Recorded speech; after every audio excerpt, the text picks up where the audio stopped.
Hello all.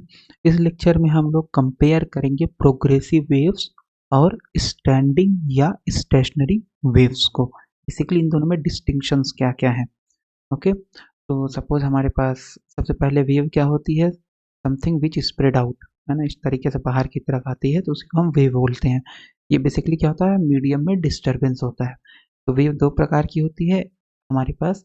एक होती है एक हमारे पास होती है, अगर हम को डिवाइड कर लें तो एक हो गया मैकेनिकल वेव और एक हमारे पास हो गया इलेक्ट्रोमैग्नेटिक वेव्स, या जिसको हम इलेक्ट्रोमैग्नेटिक वेव्स को हम बोलते हैं ईएम वेव्स। मैकेनिकल वेव क्या होती है, ऐसी वेव्स जिनको चलने के लिए मीडियम की जरूरत होती है। इनमें क्या होगा, require medium for their propagation. लेकिन ईएम वेव्स जो होती है, नो रिक्वायरमेंट ऑफ मीडियम, बिना मीडियम के भी ये ट्रेवल कर सकती है ना। No requirement of medium, and so no requirement of medium. ठीक है, तो मैकेनिकल वेव फर्दर डिवाइड हो जाती है आपके पास। मैकेनिकल वेव जो है वो आगे डिवाइड हो जाती है प्रोग्रेसिव वेव, प्रोग्रेसिव वेव और स्टैंडिंग वेव में। प्रोग्रेसिव वेव्स और स्टैंडिंग वेव्स में। ठीक है, तो प्रोग्रेसिव वेव कौन सी होती है, जो मीडियम में आगे की तरफ बढ़ती रहे, तरीके से आगे की तरफ बढ़ती रहे, उसे बोल देंगे प्रोग्रेसिव वेव। और अगर यही प्रोग्रेसिव वेव कहीं बाउंड्री से टकरा के वापस आए इस तरीके से, तो ये क्या बनाएगी, यही प्रोग्रेसिव वेव आपका बनाएगा स्टैंडिंग वेव्स को जनरेट करेगा।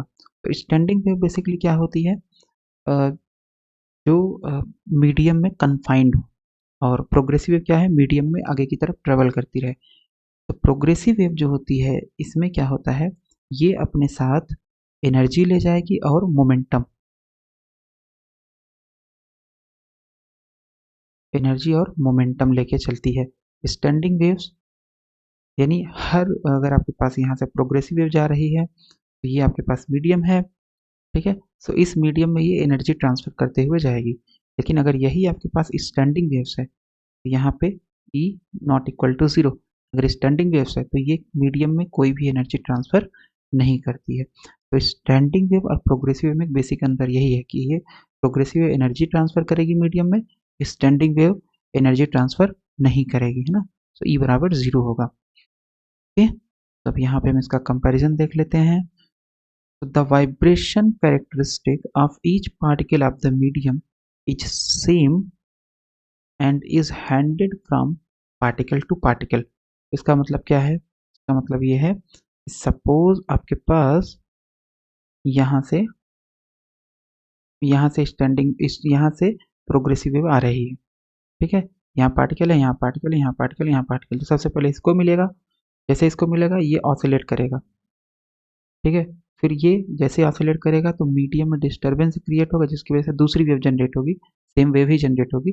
तो अब यहाँ पे ये पार्टिकल ऑसिलेट करेगा, फिर ये वेव आगे की तरफ बढ़ेगी, इसके द्वारा जो डिस्टर्बेंस क्रिएट हुआ है, फिर इसको मिलेगी, फिर ये वेव आगे की तरफ बढ़ेगी तो मिलेगी। तो मतलब क्या है कि इस पार्टिकल ने अपनी एनर्जी इसको ट्रांसफर किया, सबसे पहले वेव ने एनर्जी इसको ट्रांसफर किया, फिर इसने इसको ट्रांसफर किया एनर्जी, फिर इसने इसको ट्रांसफर किया एनर्जी। ठीक है, तो the vibration characteristic of each particle, मतलब जो ऑसिलेशन है पार्टिकल का प्रोग्रेसिव वे में, each particle of the medium is same and is handed from particle to particle. तो पहले पार्टिकल का वाइब्रेशन सेम होगा दूसरे पार्टिकल की तरीके, तीसरे पार्टिकल का सेम होगा चौथे की तरीके, दूसरे की तरीके, पहले के तरीके, तो एंड सो ऑन। तो पार्टिकल का वाइब्रेशन सेम तरीके से होगा और एक पार्टिकल से दूसरे पार्टिकल को हैंडेड हैंडेड ओवर करेगा।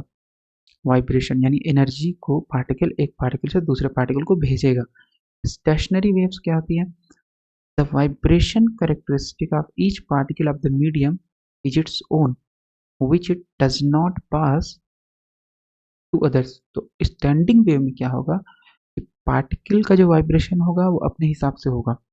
अगर स्टैंडिंग वेव किसी मीडियम में जा रही है तो इसमें ऐसा नहीं होता है कि एक पार्टिकल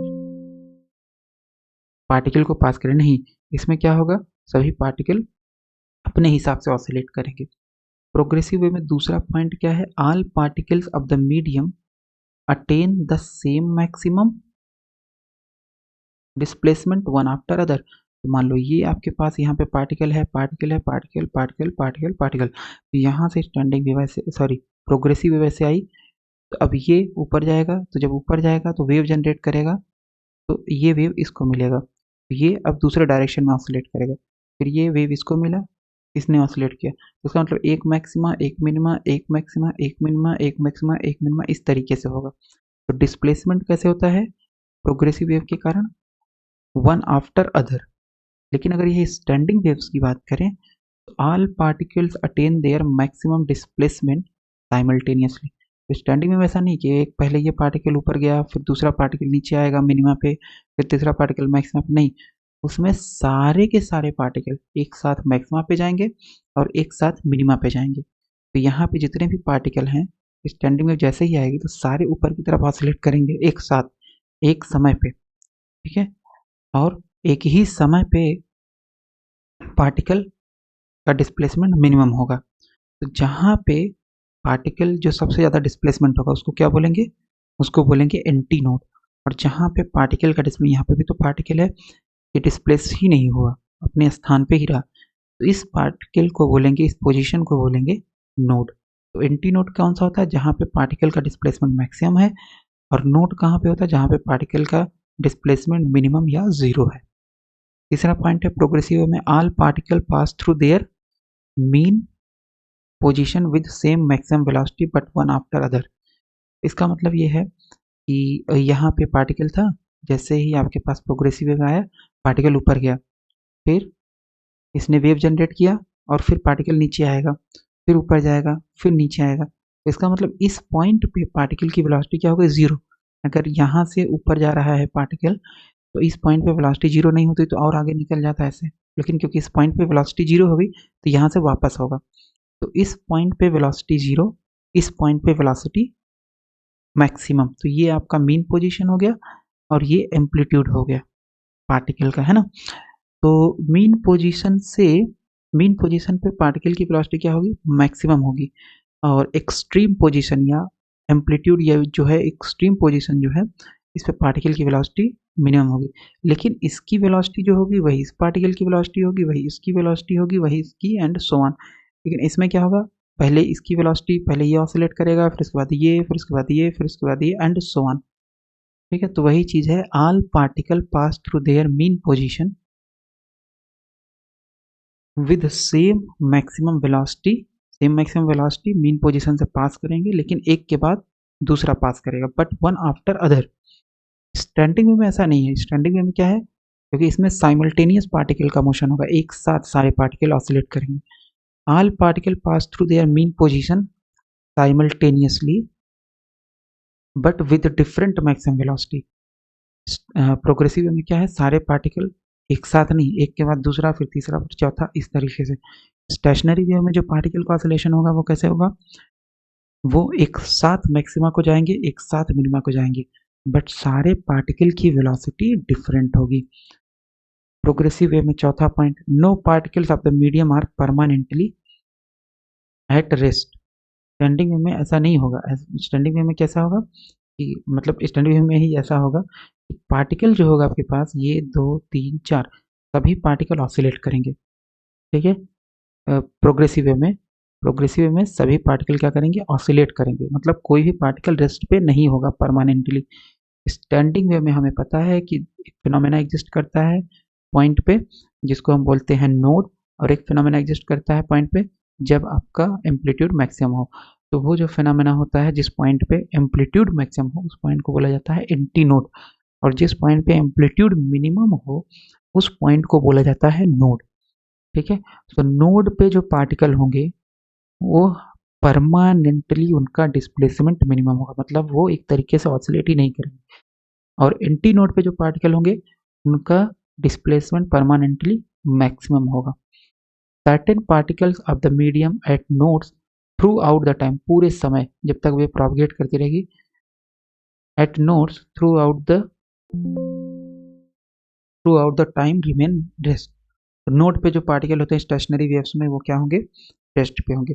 और प्रोग्रेसिव वेव में नोड एंटी नोड नहीं होता है, सारे पार्टिकल ऑसिलेट करते रहेंगे। स्टेशनरी वेव में कुछ पार्टिकल होते हैं जिनको ऑसिलेशन जो अपने रेस्ट पोजीशन पे हमेशा ही रहेंगे, उस पोजीशन को क्या बोलेंगे, नोड। पांचवा point, all particles of the medium undergo the same changes of pressure density but one after other. तो हर पार्टिकल का इसमें क्या है कि प्रेशर और डेंसिटी चेंज सेम होगा अगर हम प्रोग्रेसिव वेव की बात करें। लेकिन स्टेशनरी वेव में क्या होगा, the changes of pressure and density are the maximum at node. ये हमने पढ़ रखा है कि नोड पे प्रेशर और डेंसिटी चेंज होगी वो मैक्सिमम होगी, जीरो पे जो भी पार्टिकल एंटी नोड पे हैं उनका चेंज कितना होगा, मिनिमा या जीरो होगा। ठीक है मिनिमा या जीरो होगा, लेकिन ये सभी चीज कितने पे होगा, सेम टाइम पे होगा। छठा पॉइंट है, there is regular transfer of energy across every section of medium. सबसे इंपॉर्टेंट पॉइंट यही है कि प्रोग्रेसिव वेव अगर है तो उस केस में हर सेक्शन ऑफ द मीडियम में एनर्जी ट्रांसफर करेगा। लेकिन अगर स्टेशनरी वेव है तो ये एनर्जी ट्रांसफर मीडियम में नहीं करता। There is no transfer of energy across any section of medium. तो ये कुछ डिफरेंसेस हो गए प्रोग्रेसिव वेव और स्टैटिक वेव्स में।